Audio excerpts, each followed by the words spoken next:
convidados foram exatamente estes, portanto, um pintor, um pintor, um fotógrafo, um arquiteto. Há uma grande tentação para pensar que quando sugeriste estes nomes, não sugeriste todo o leque das artes possíveis, sugeriste artes que trabalham ou com a imagem diretamente ou com, enfim, as chamadas artes plásticas e, portanto, com objetos, seja de tipo for, que de algum modo envolvem algumas das questões diretas do cinema, o espaço e o tempo de maneiras diferentes. Haveria, portanto, uma tentação de dizer, não deve ser por acaso que é este grupo e que não estão aqui pessoas de outras áreas, e a primeira que me ocorreria, mas há mais a dizer sobre isso, seria, por exemplo, a área da poesia, diretamente. Acontece que eu sei que essa área da poesia, tu falarás disso se quiser, não sei, não foi provavelmente esquecida e havia algumas ideias sobre isso, e uma ideia do Pedro sobre isso. Mas porquê é que eu estou a falar nisto? Porque quando vi o último filme, O Cavalo de Dinheiro, para dizer a verdade, quando vi primeiro a sequência do Cavalo de Dinheiro, que foi mostrada no filme, como é que se chama, no Centro Histórico, confesso que saí de lá completamente siderado, o termo é esse, siderado, e isso repetiu-se quando vi o Cavalo de Dinheiro no seu conjunto, e a primeira sensação que tive foi, mal ou bem, certo ou errado, saí de lá com a sensação de hoje ninguém filma assim. Ou a segunda coisa que pensei foi, só me lembro de uma outra pessoa que está a filmar assim, e já explico o que quer dizer com isso assim, no mundo, e a única pessoa que me ocorreu, sinceramente, e não é, foi exatamente isso que me ocorreu, foi o Godard. E porquê que pensei isso? Porque a primeira coisa que me ocorreu foi que,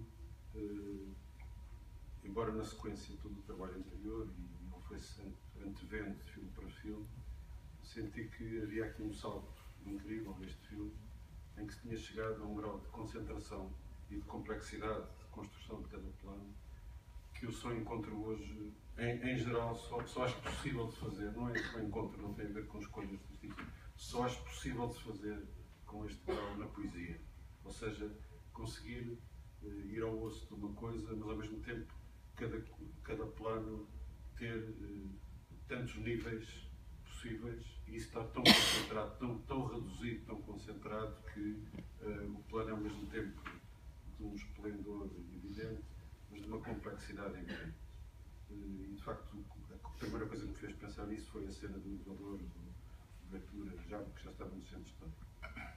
E pensei, esse tipo de concentração só encontro hoje no Godard. E portanto, ligando isto tudo, a inferência possível seria considerar que estes nomes que estão aqui, que por razões acidentais ou não, que não são tanto assim, acabaram por não incluir a poesia, se calhar têm todos alguma coisa a ver com isso, com esse tipo de trabalho, com esse tipo de concentração, com esse tipo de matéria concentrada que só os grandes poetas, aparentemente, pelo menos ao nível da palavra, conseguem. Isto seria reconhecido pelo escultor em causa? Absolutamente. E quando, como por exemplo agora numa conversa em que há alusão a várias áreas artísticas, não é? E quando se fala de artes visuais eu fico sempre assim um pouco desconfortável, porque a maneira como eu vejo o meu trabalho e a maneira como eu vejo o trabalho e as coisas que me interessam, sobretudo a nível da escultura, eu não consigo ver nenhuma forma de lhe chamar arte visual. Ou seja, não me considero um praticante das artes visuais, porque não consigo ter essa relação com a escultura. Não acho que seja uma coisa que tenha um espaço visual. Tem sobretudo muito mais um espaço poético, uma existência poética, e estou a falar quer do meu trabalho, quer dos trabalhos que me interessam, em termos de escultura, como disse, tem muito mais uma existência poética do que uma existência visual. Nem consigo olhar para as minhas esculturas como imagens, mas sim como sombras, como anti-imagens, como negativos de imagens. Costumo achar que as minhas esculturas são acontecimentos no espaço, não são imagens, nem são fotografias, nem são pinturas, nem são desenhos, também não são poemas, mas são qualquer coisa que acontece no espaço. Portanto, há uma proximidade. Como é evidente, são objetos, não posso, apesar de não acreditar na existência de objetos, nem desvalorizar, não posso negar que são feitos de matéria, né? São a única maneira de os construir, mas não têm uma tentativa de se afirmar no mundo como uma imagem, mas sim como uma sombra, como um espaço negativo, um contramundo quase, não é? Um espaço negativo que são acontecimentos no espaço. E isso pode acontecer e pode passar por outros campos das artes visuais também, e pode muito concretamente passar para o cinema. A diferença maior entre o cinema e a escultura, isto é uma coisa óbvia que vou dizer, mas pronto, muitas vezes as coisas óbvias também não devem ser esquecidas. A diferença maior entre o cinema e a escultura é o facto do cinema ser uma arte do tempo, não é? Tal como a música. É uma arte que tem uma progressão no tempo, tem um início, um meio e um fim. Não se tem nada a ver 5 minutos do filme, ou sair a meio, ou chegar a meio. O filme é uma arte do tempo, tal como a música, enquanto que a escultura, ou a pintura, ou o desenho, ou as atividades visuais não têm essa relação com o tempo de uma forma tão óbvia. E sobretudo uma escultura não tem de forma nenhuma, porque uma pessoa não vai passar 2 horas a olhar para uma escultura, nem começa numa ponta de uma escultura até chegar a outra, né? Portanto, a experiência de uma escultura é muito mais uma experiência do corpo, do espaço, da luz, da respiração. A escultura respira o mesmo ar que nós, invade o nosso espaço, mas, em alguns casos, e nisso identifico-me com o que disseste agora com a questão da poesia, em alguns casos a escultura transforma-se numa coisa que é quase nada, que é apenas essa manifestação de uma energia, esse acontecimento no espaço, que pode ter a ver com uma inversão do espaço, pode ter a ver com uma ativação no espaço, e transformá-la numa coisa cuja existência só pode ser compreendida, ou o seu mistério só poderá ser contornado através disso que chamamos poesia. No cinema também há isso, e eu acho que muito claramente o cinema de Pedro Costa tem esse mistério, tem essa resistência, tem esse quase mal-estar que nunca conseguimos identificar, localizar, porque é que o filme do Pedro Costa nos transmite essa resistência e esse mal-estar. Mas esse mal-estar e essa resistência, que no fundo são potências poéticas, se puder dizer assim, também existem, por exemplo, os filmes do Robert Bresson. Não é? A maior parte dos filmes do Robert Bresson também nos causam esse mal-estar, essa incompreensão. Não quero chamar mistério para não tornar uma coisa mística, mas há uma incompreensão, e quando saímos desta experiência de 2 horas e meia na escuridão, saímos perturbados, saímos alterados, mas não saímos, nada nos foi comunicado, não é? Não houve comunicação, não houve nenhuma mensagem com palavras escritas que nos tenha sido comunicado. Portanto, entramos e saímos, e a nossa riqueza é maior, não porque temos percebido alguma coisa, mas porque temos aprendido a duvidar de muitas coisas. E essa virtude de alguns filmes, como os filmes do Pedro Costa e no dia de hoje os filmes do Bresson e também do Tati, de uma forma diferente, também são essa forma de resistência, é o que me importa, ou o que eu tento pelo menos, essa radical incompreensão sem negociações com o público, é o que eu tento que exista no trabalho de escultura, apesar de serem linguagens com tempos diferentes. por isso sim, reconheço essa noção. E já agora, o trabalho do ferro em particular, que associamos sempre a uma coisa, em todas as matérias, das mais densas e mais carregadas, depois é trabalhado de uma forma que contém isso mesmo e todo o seu contrário, não é? E tem a ver com isso também. O trabalho do ferro tem uma evidência incontornável, que é a sua natureza simultaneamente telúrica, não é? Mágica, alquímica, e a sua natureza muito prosaica, mecânica, metalúrgica, oficinal.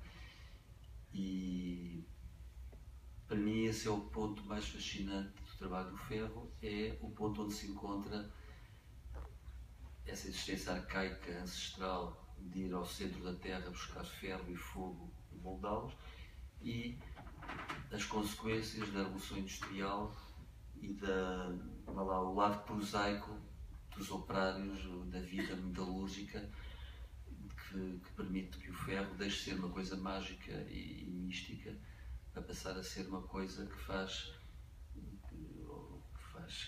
permite a construção de ferramentas, de armas de morte, ferramentas que trazem a vida, ferramentas agrícolas.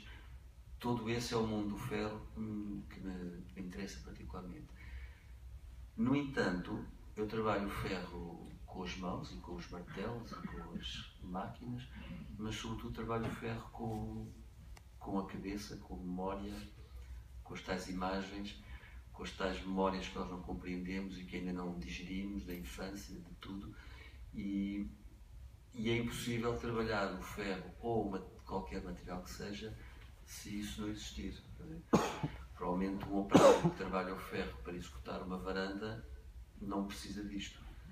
Mas as pessoas que trabalham o ferro nesse limite entre a metalurgia e aquilo a que estamos a chamar arte ou escultura, precisam desse lastro, dessa carga de questões mal resolvidas para poder dar forma, não é? Ao ferro e ao fogo. E eu sinto que há um paralelismo, ou há momentos próximos na forma como eu trabalho o ferro e como o Pedro filma. Ou seja, há uma rotina de trabalho.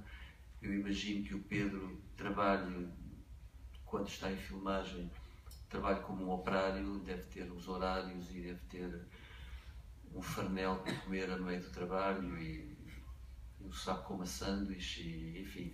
Há um lado de consistência, de repetição, de quase banalidade no dia-a-dia, não é? Porque eu acho que o trabalho do Pedro é precisamente esperar, trabalhar todos os dias e depois daí conseguir tirar alguma coisa.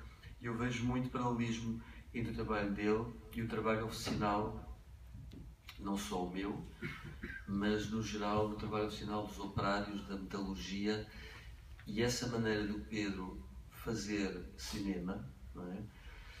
Não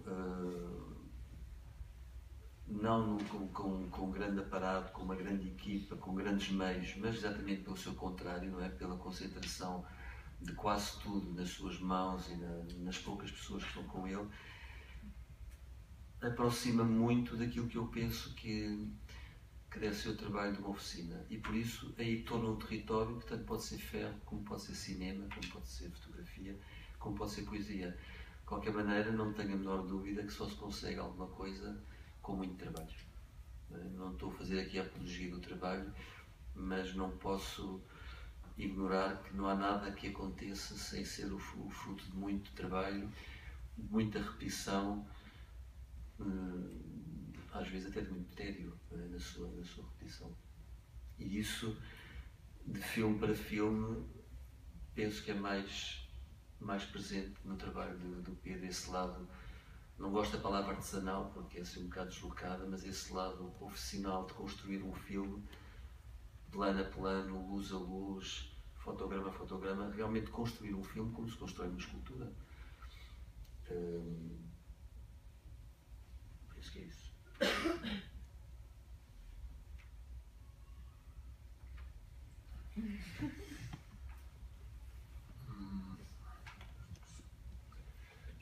posso falar destas coisas de que já falei também, que aproximam, que eu gostava que fosse o cinema mais do, ou que afastassem o cinema do cinema, mais isso, né?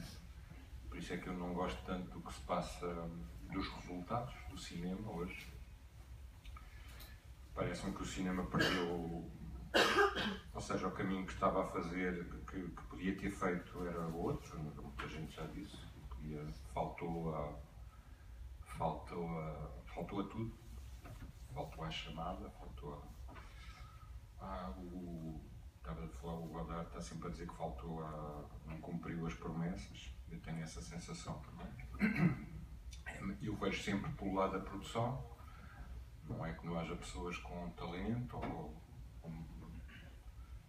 e que não haja filmes interessantes e até filmes que podem ser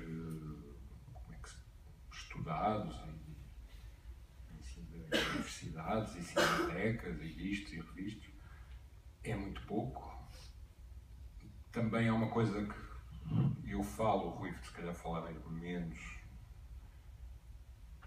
Não sei se o Queiroz falará, o Nusolino falará um bocadinho, que isto é um bocado chato falar nisto, mas é uma espécie de chamada função social do cinema.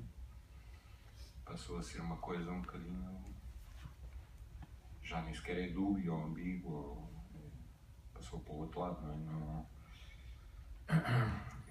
Já nem são os próprios filmes, são o que se diz sobre os filmes, a maneira como se fala de cinema ou dos filmes, que passou a ser completamente que não tem nada de social no sentido da palavra. Eu venho da história ou do estudo, enfim, uma espécie de estudos sociais, e isso para mim não é social, não é o social que eu ambicionava, porque eu idealizei. Portanto, é um bocado isso, era tentar, eu tentei por maneira, ou tento, por maneiras, as maneiras mais da produção, mais, enfim, terra a terra, que são o dinheiro, como repartir o dinheiro, o que é que as pessoas fazem quando estão a fazer um filme, realmente, concretamente, não aquelas fantasias que se reproduzem, se repetem nas revistas de cinema, nos colóquios de cinema em Portugal. É uma coisa que aí para lá, que são umas fantasias, umas coisas, o que se diz na escola de cinema portuguesa, que é assustador, fechar as portas imediatamente. Não é nada disso que se passa. O que se passa é que se está a formar, não sei, nas escolas de arte. Eu sou violento com a escola porque andei nela e não era assim. E os professores que eu tive e outra vez as coisas que esses professores e alguns alunos pensaram e desejaram foram traídas. Escolas de arte, não sei, as belas artes, essas coisas, mas o que se passa na escola de cinema é isso. Estão-se a formar, continuam a formar-se chamados técnicos, realizadores, diretores de fotografia, etc. Para um mercado que não existe, é uma fantasia. E o que se diz e o que se pratica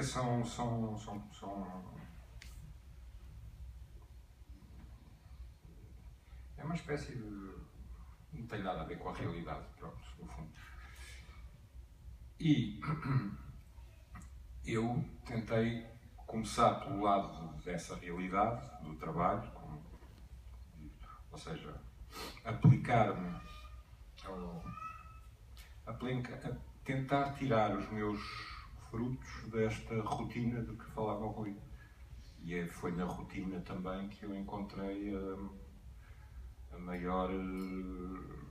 maiores surpresas também, no fundo. E isso é que foi a grande...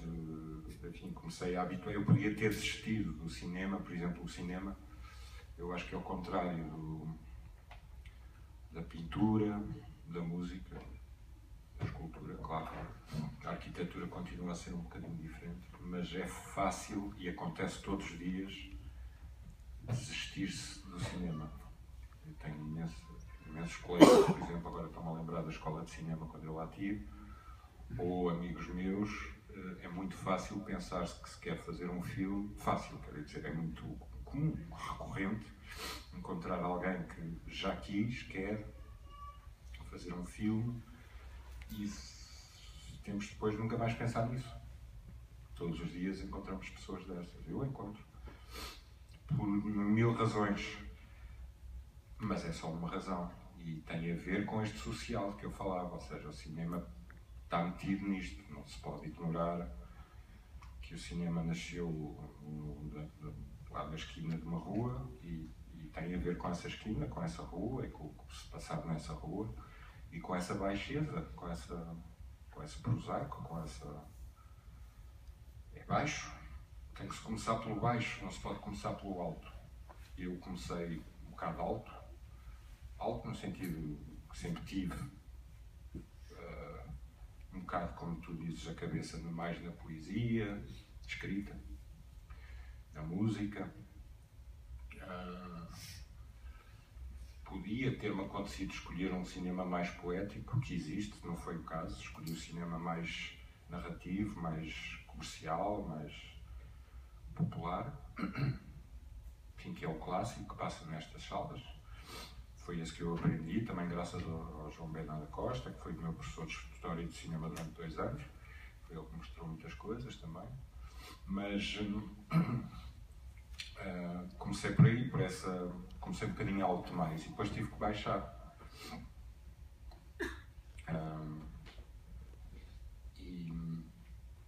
Quando digo baixar é tentar, hoje em dia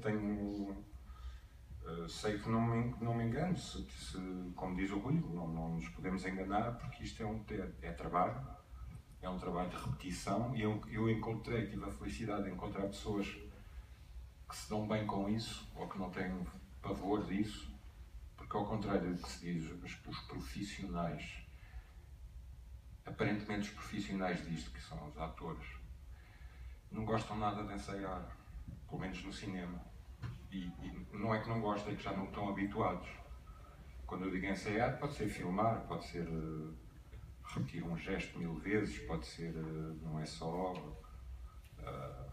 ensaiar uma cena, o texto, etc. É tudo. Porque o hábito já não é esse, quer dizer, o hábito, quer dizer,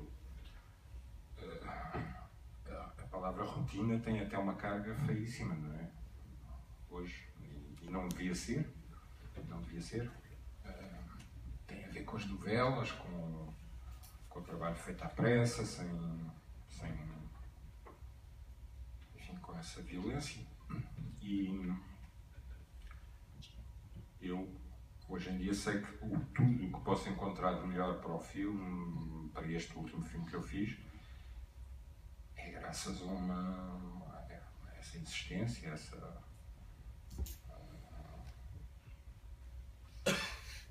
tudo que não vale a pena procurar, eu estou sempre a dizer isso, as pessoas com quem falo assim, sobretudo que estão a tentar fazer não vale a pena procurar a arte, ela tem que ser, aparecerá um dia, dos 400 dias que se trabalhar naquilo, ou dos 500, mas não vale a pena procurá-la assim às cegas ou às cabeçadas ou à força, sobretudo. E eu acho que é isso que se sente um bocadinho, às vezes, nas pessoas que estão a ser formadas para os trabalhos artísticos e portanto, isto para voltar ou seja, a minha poesia, voltei a encontrar, quer dizer, a minha poesia sempre foi a poesia que eu gosto, voltei a encontrá-la nesta rotina dos dias de ensaiar e de repetir um andar, um abrir uma janela, seja o que for. um dia estará lá. Essa coisa que se procura, que por vezes nem sabemos o que é, sabemos mais ou menos, e que se pode transformar noutra. Pensamos que se vai encontrar uma coisa, que estamos a fazer uma cadeira e afinal era uma mesa que a gente queria fazer. Coisas dessas acontecem todos os dias. E é preciso estar preparado para elas e ter essa disponibilidade. E essa disponibilidade no cinema, para voltar ao que eu queria dizer, tem completamente a ver com o dinheiro, com o social, com a realidade, com as pessoas, com as equipas, tem menos a ver para o Rui. Aliás, até se pode graduar isto, fazer uma gradação, que é, por exemplo, o Rui ainda tem uma equipa de metalúrgicos, de pessoas que trabalham com ele. Quando ele chega a uma fase mais final do trabalho, precisa dessas pessoas. O João Queiroz não, trabalha sozinho. O Paulo Mussolini também não. O Zé Neves é outra vez uma equipa. Portanto, até há várias... enfim. Mas eu acho que, pelo menos eu vejo isso em uma escultura do Rui, das fotografias do Paulo, trabalhos do Zé Neves, enfim. Vejo essa poesia simples, esse encontro com essa poesia simples que eu via nos filmes mais simples, digamos, ou mais clássicos, e que não eram os filmes poéticos. Ou seja, para mim os filmes poéticos não são às vezes os menos poéticos, são o que as pessoas pensam. E insisto sempre nisto, de que eu acho que alguém que queira pensar em filmes, ou pelo menos uma forma ainda de imagem, de som, juntar uma imagem com som, tem que pensar um bocadinho também, ou muito, neste lado mais chato, diz o Rui, de que este trabalho é feito na realidade que se vive, da falta de dinheiro, da austeridade, do luxo, do lixo, dos animais, das pessoas, dos alimentos, havia aliás um realizador, isto lembra-me agora, um realizador que é o Rossellini, que assim, numa fase avançada da sua idade, era um homem bastante sábio, enfim, tinha aquelas características do sábio, dizia assim umas máximas, mas houve uma altura da vida dele em que ele dizia que não havia nada que saber para fazer um filme, e era tudo mentira, essas histórias das inspirações e que não valia a pena escrever uma linha para fazer um filme. O que havia era que recolher informações como um cientista ou um científico, recolher informações do local onde se vai filmar, porque para ele era impossível não se filmar.